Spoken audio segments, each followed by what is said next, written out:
Dobro večer, poštovani gledatelji. Sve je spremno za utakmicu protiv Grčke. Selektoru Sušiću su ostale samo dvije dileme, da li će igrati Miralem Pjanić i ko će biti defanzivni vezni. Ipak, prepun optimizma najavljuje dobar rezultat. Begović, Mujđa, Vranješ, Spahić, Zukanović, Misimović, Lulić, Džeko i Ibišević je 9 igrača koji će sigurno istrčati sutra na teren Bilinog polja protiv Grčke.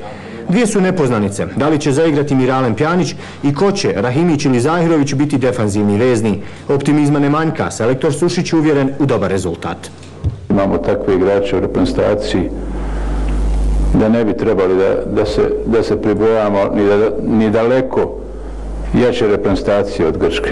Niti ja mogu njih iznenaditi, niti oni mogu nas da iznenade. Prema tome, ja sad znam njihovi 9, možda i 10 igrača, siguran sam koji će početi utakmicu protiv nas.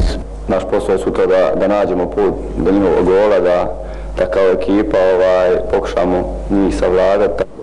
Selekcija Grčke je svoj jedini trening pred sutrašnju utakmicu već odradila i oni se nadaju dobrom rezultatu. Ovdje se radi o utakmici dvije najbolje ekipe u grupi i sigurno je da će biti jedna dobra fudbalska predstava. Kakav god rezultat bio, on neće definitivno razriješiti plasman u grupi. Poštujemo selekciju Bosne i Hercegovine jer ima izuzetne pojedince, ali se nadam da ćemo sutra uspjeti načiniti taj korak prema plasmanu u Brazil.